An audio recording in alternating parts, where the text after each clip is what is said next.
Before you start listening, I wanted to apologize for some of the audio in these episodes. If I had known at the time that I was going to turn this into a podcast, I would have done things differently. Some of the stories might not be in the order they should be, and some of the audio might cut in and out. This is because I had to edit out our private conversations. I'm grateful for the opportunity I had to be able to visit with Janice over the last few years and hear her story. She's an amazing storyteller and has a really neat story to share. I hope you all enjoy it as much as I did. Okay, well, we're going to start with, like last time you kind of talked about some of the things you did, playing cards, going ice skating, playing hockey, stuff like that. But did you go to the movies or like what kind of things did you do for fun as a kid? Oh, after sometimes after we'd done our jobs, um, they would take us down to the old Arts Theater down. I think it's on Main Street. It's not even there, I don't think, but it's about 9th, 10th North on Main Street. Anyway, we'd go down there. Richard and I'd go, and they'd give us a quarter, and that would buy our ticket and some candy and a pop. And so I remember one time we must have been maybe 7 and 8 or 8 and 9. And then they'd come get us.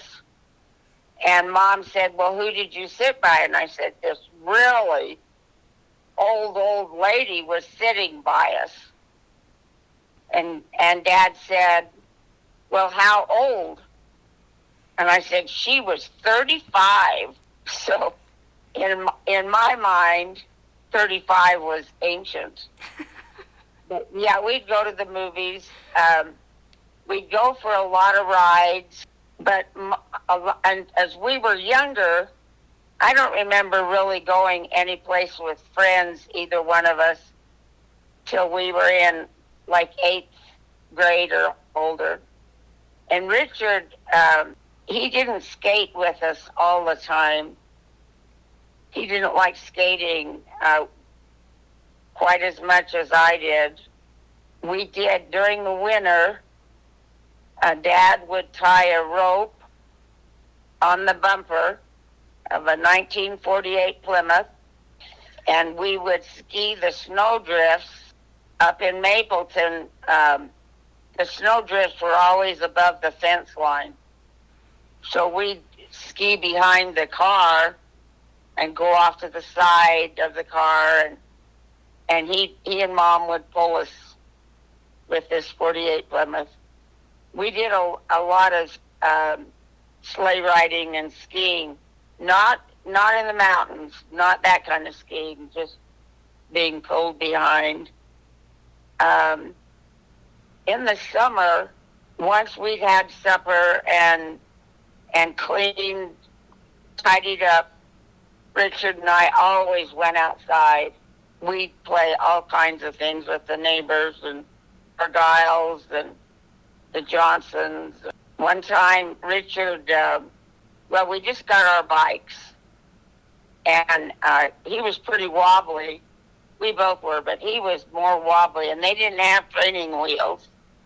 And he went from our driveway wobbling across, and they had kind of a little hilly driveway across the street from it.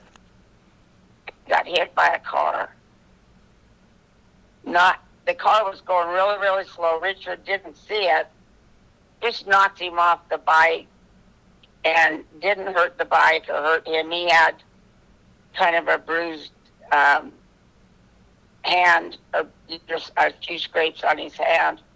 But we never had shorts. It was always long pants. You didn't wear shorts. So he was pretty well covered. Where we lived, we had 3 elementary schools that were in 2 blocks of us. And Richard and I, in 1 year, for Christmas, were moved schools 4 or 5 times. And Mom worked for the district. She was the head of the lunchroom, or head of the lunch program throughout the district. And she finally went to, I don't know who it was that was making, she said, Ronald and I don't care what school Richard and Janice go to. But you pick a school and do not move them again. They were pretty upset. I mean, we'd just get used to a teacher and then they'd move us. And we weren't in the same room, but we ended up finishing all of our elementary school at the Reese School. So we were really close. We walked, we were able, no busing. Richard and I were able to walk. So elementary, So what? I was just going to say, so elementary school, you went to a few different schools, and then that school, did you go to middle school, or did you just have junior high and then high school? Just junior high and high school. So elementary school was kindergarten to 6th grade? No kindergarten. Okay. Kindergarten, there was 5 or 6 weeks of kindergarten in the summer before you went to 1st grade. So in the summer, we'd go for a couple of hours each just right before we went into 1st grade. Okay. And then junior high, was that 7, 8, and 9, or? 7, 8, and 9. Okay. And then high school was 10, 11, 12.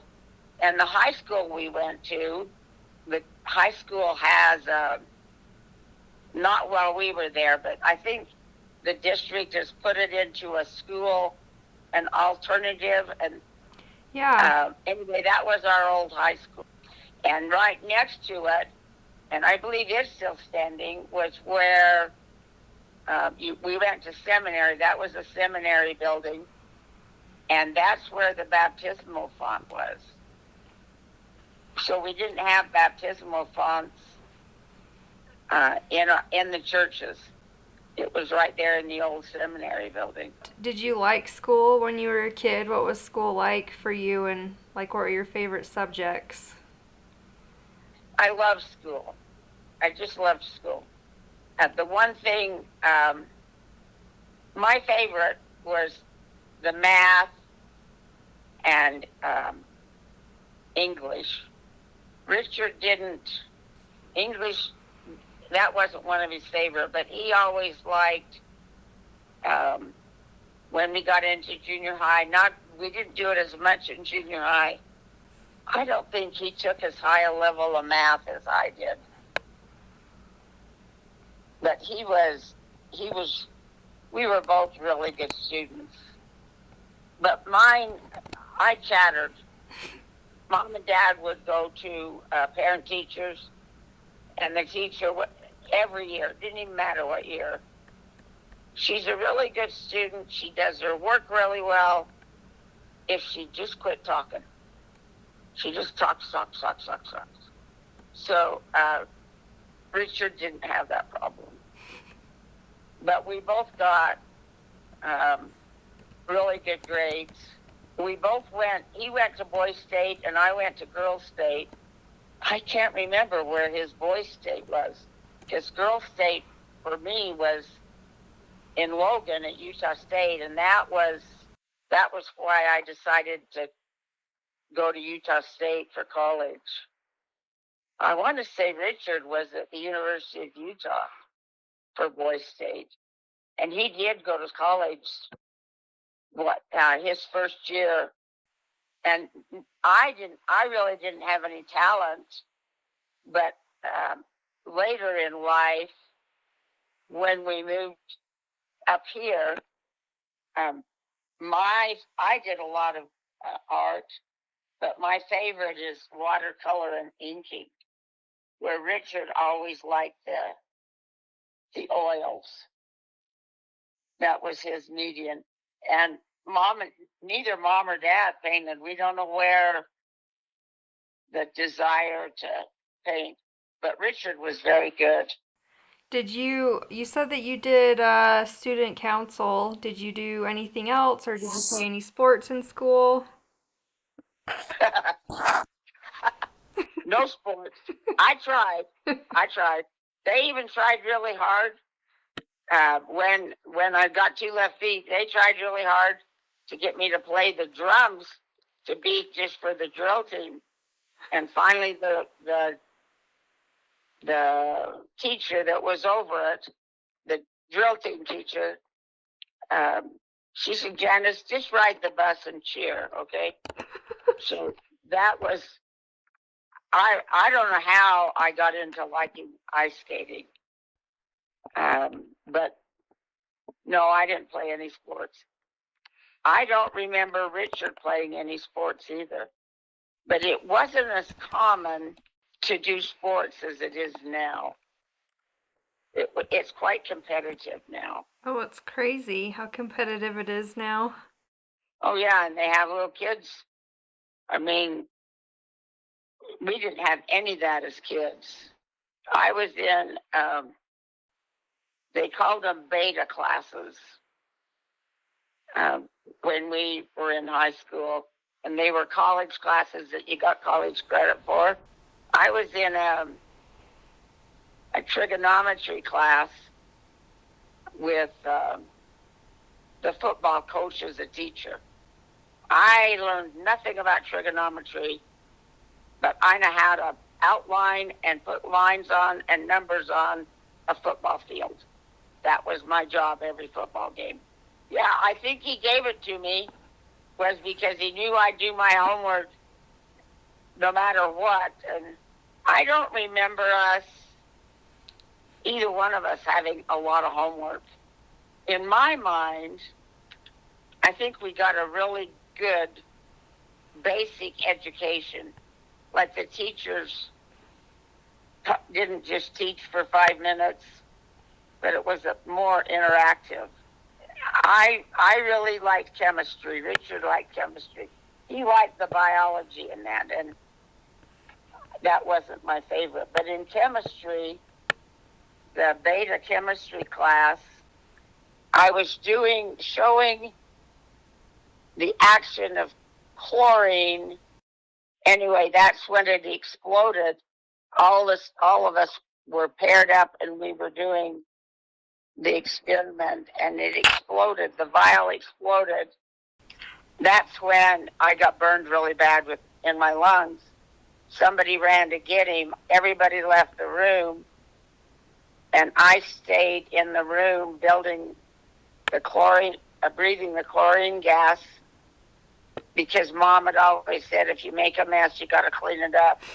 And there was quite a mess. And he came in and gave me pineapple juice and water, and it turned it to acid. So I spent a lot of my senior year in the hospital. I was pretty sick. So did you have to be on oxygen right away when that happened, or how long did that take before that came about? The oxygen didn't come until the doctor said that none of those burns or that I had back when I was 17 have nothing to do with my being on oxygen. So I've been on oxygen. It'll be 31 years, May the 2nd. But what I have is called interstitial lung disease with pulmonary fibrosis pneumonia. I got, and what that is it's an idiot's disease, and they don't know where it comes from. The lifespan of it, probably 98% of the time, is 6 months at the most. So when I was diagnosed it and was so sick in the hospital in Boise in 92, that's when they told Ed and I that I needed to get my affairs in order, that I wouldn't make it till Christmas. And they let, I don't remember any of this, so it's just kind of what Ed and Michelle, Scott was on his mission, and they the doctor said she needs to talk to her son. So the church let Ed call Scott on his mission, and Scott said, I feel really strongly, Dad, that I need to give her a blessing. And so Scott gave me a blessing over the phone. And that night, they were moving me to intensive care and putting me on a ventilator. They weren't sure I'd make it through the night. And after the blessing, evidently I said to the doctors, you move me up there and I'll die. So even though I've survived the disease, the other issues that come about because of it, but I started out on oxygen then, and I've never been off in that 31 years. But I wasn't on much oxygen when I was burned. In December, my doctor retired that handles the chemo, and he gave me a big hug and said, you are my star patient. You've lived longer on oxygen, and with this disease, you're going to outlive me. And I said, yep, I am. He's like 62, Jeez. 65. So I'm shooting for 90. Uncle Ed and I are shooting for 90. I think that'd be great. And then I just saw Dr. Souza, my lung specialist, who's been my doctor for. He wasn't in the beginning. He's only been with me about 27 years. And we talked a lot about the challenges and the things that I've had go wrong. But it's just the immune diseases now and the gut issues. So, yeah, I'm really, really blessed. I mean, I tell the doctors and the nurses all the time that the Lord doesn't know what to do with me and the devil's confused, and until they get it solved, I'm not dying. I'm not dying because they don't know what to do with me. So, from the outside looking in, I feel like your attitude that you've had over the years has definitely helped things and had like an impact on how things have gone. Do you feel like that, or what do you think? I think it's played a big role. In fact, Dr. Souza and Dr. Kanibi both said, because I won't give up. I just keep going. And I did tell Dr. Souza on Monday, we talked about this before, but you know how people go online and all this stuff and look up what their disease, what the side effects are, the side effects of this and the medicine. And I said, I can honestly say, you guys tell me I have it. I know you tell me I'm sick. I don't feel like I'm sick, but I don't go on and read anything. That's good. I feel like everything, you're going to die sometime, but I think that at least a lot that have been really sick here, or they become so depressed over what they got. You've been through so much, and it amazes me your strength that you've had throughout all of this, because you say you've been on oxygen for 31 years. I just turned 32, so my whole life this is how I've known you, as being on oxygen. The cord.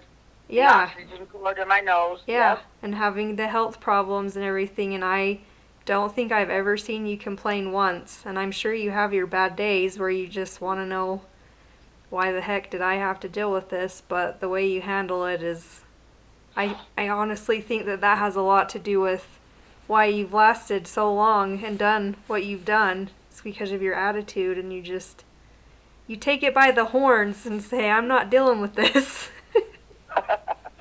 The other day was a really rough day. I've been working with this young woman who's 21. They are neighbors of Scott and Jessica's and in their ward, and she's got stage 4 cancer, and she just was such a fighter. Mm-hmm. And she's fought this cancer throughout her body for the last year and a half. And I had just found out about the cancer, and they called and said, can you talk to her? She's only got a couple of hours. Oh, geez. And so that was the hardest thing I've ever had to do, to talk to her. And I don't know why she felt like she needed to hear my voice, but I had to find an inner strength, really, and be strong for her. And then she died about an hour and a half after. Oh, jeez. So that was a really hard day. She is a really good fighter. That's awesome. In fact, 10 days, she and her mom and dad came over to Scott and Jessica. They put her on, because it was in her lungs too, and they put her on oxygen. And so we were talking about what that was going to do, and how they wanted to know how I got my little tanks, because they had her dragging this one of those big old tanks, and she was walking with a cane because of the cancer in her leg. And so we were helping her, Uncle Ed and I, and her dad, of what to do to get her on the oxygen like I was on. So I don't know if you've ever, when you were here, if you were ever in our bedroom, but right above our bed is a picture of the Logan Temple that I can see in the mirror, or when I'm laying down, or just the actual picture. But also over there is a thing that my good friend made a cross stitch 30 years ago for me, and it says, just for here and now, I walk by faith. And I know if I hadn't have had the support, the 100% unconditional love and support from Ed and Scott and Michelle, and my faith, I think that's made such a difference. Because I am not a spiritual, I'm not really good about reading scriptures and that, but I do know about the atonement and about what will happen, I guess, but the plan of salvation. But that really helps me. I see that every day. Every day I see that saying in the temple, and that my family's sealed to me.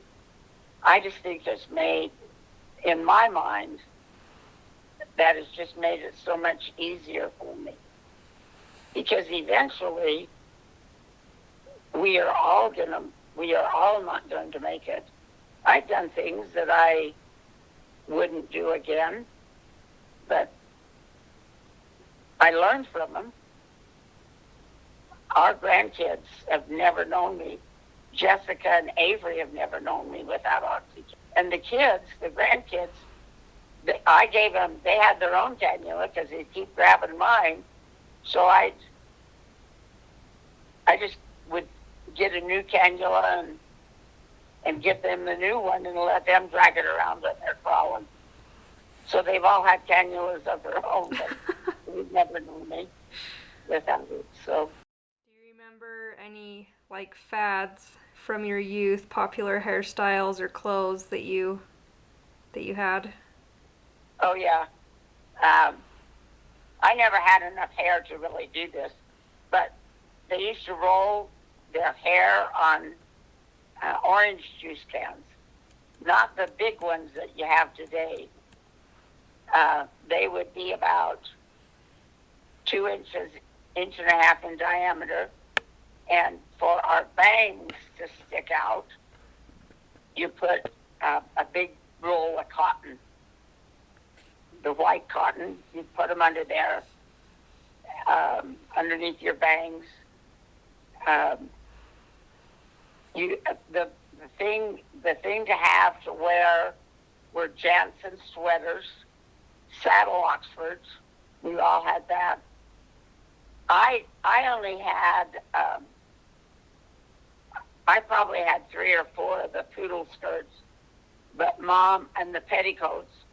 But Mom would wash my petticoats to go under the skirt, and then she'd starch them with sugar water.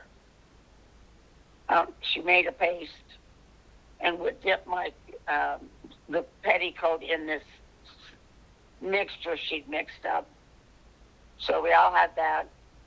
The girls, we didn't show very much of our bodies. The swimming suits, and they were not risque. We always wore anklets, straight skirts too. Is an anklet a bracelet or a type of sock? It's a type of sock. Okay. So we wear Keds or the or the saddle Oxfords. A lot of dresses. Never shorts. I don't think I ever had a pair of shorts until well into college. Just then, that they always came down to the knee. In fact, I had a swimming suit that was a turtleneck, and it came up with a white collar around my neck. It was navy blue, and it was a Jansen, and the boobs, the cups were hard. and I haven't had that swimming suit on. Scott saw it when he was a year old, but I've never had a swimming suit on since then. You don't ever get rid of it. You need to keep that. Well, it's gone. Oh, it's gone? It's gone. I had to, the boobs that were hard, they cracked. They cracked into pieces. No pieces. But my kids have never seen me on a swimming suit. I hate to be undressed. Our pants were cloth. I don't remember having Levi's until, and they were elastic. They had elastic waists. Even, it wasn't the 501s that the boys wore. Richard had 501s. Richard didn't wear T-shirts. He always had the sleeves, the shirts, kind of like your dad wears. Oh, yeah. Like the plaid button-up shirts? Yeah. Yeah. Did you have any favorite songs or music genres, or like what kind of music did you like to listen to? Well, in fact, Uncle Ed and I went, when we were engaged, to a Johnny Mathis concert at Lagoon. I liked Johnny Mathis or Frank Sinatra, Dean Martin. I liked easy listening. I didn't get into country until after I was married. I remember you liking Alan Jackson when I was a kid. Yeah. Yeah. Yeah. Did you have any childhood heroes or anybody that, you looked up to when you were a kid? I used to like Dale Evans. Oh, Roy yeah. Rogers, Yes. Dale Evans. And I thought she was really cool, just because she was so pretty. And Doris Day. But we really weren't big into movies, and we didn't get television until, I think, when I was in 5th grade, 6th grade. We always listened to the radio. I know Grandma Loa hated animals. You didn't have any pets growing up, I'm assuming. I don't know how Richard talked her into it. We had a puppy named Penny, black Cocker Spaniel. We only had her about maybe 6 weeks. And in fact, we had 3 puppies that year. And Mom, on all 3 occasions, backed over them. Oh, jeez. And killed them, of course. And every time she did that, she lost her voice. She always just felt terrible. I'm sure. But we just didn't have, animals. In fact, even when Grandpa had sheep when we were really little, we never had a bummer lamb or that. No, she didn't like animals. The story behind that is the cat situation, right? How old was she Oh, yeah. when that happened? She was pretty small when they were teasing her and put it down her dress, the back, and it just scratched her something terrible. Ugh. But I've never seen anybody as terrified as she was. In fact, had the stand that the mix master comes up out, and it's right at the height. It's not up on the cabinet. And anyway, she and Michelle were making, and Michelle was on the counter in her underpants, and she was getting the flour. And some good friends of ours were on their way to Spain being transferred. And they'd come by the house, and they came through that side door, and it came right into the kitchen.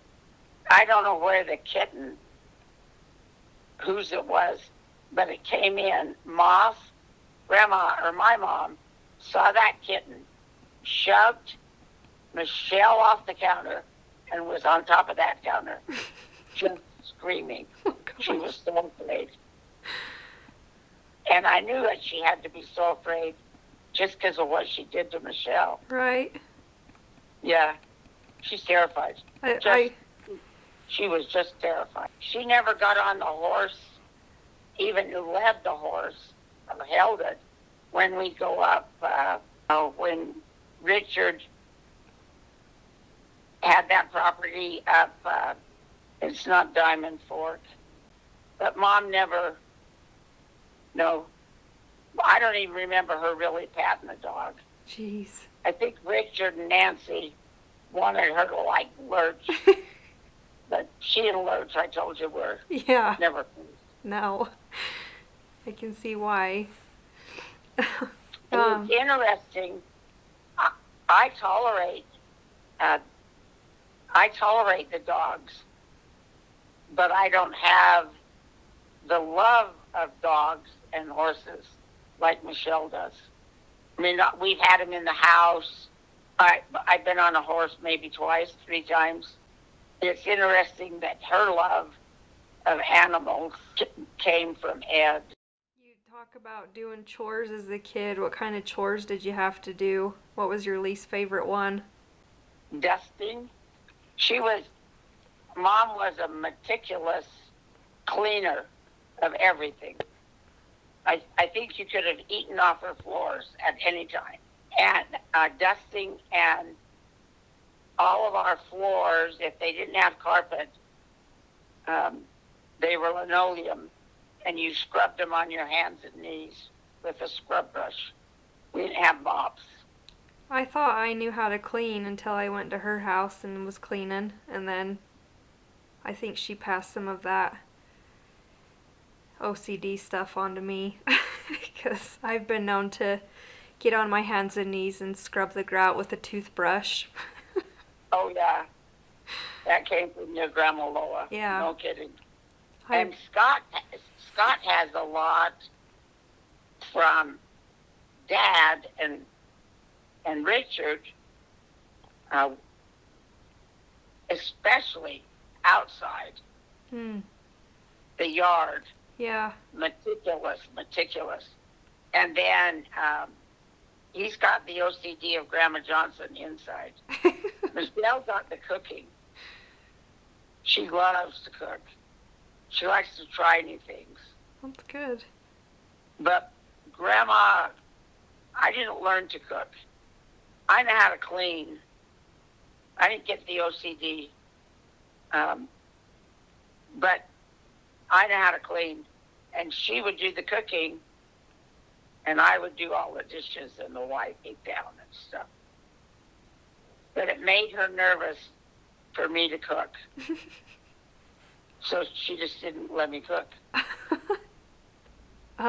You talked about saving money as a kid. Did you guys get an allowance for doing chores? And you said that you got like a quarter for babysitting each other, but like what kind of comparing, what an allowance would be today versus back then?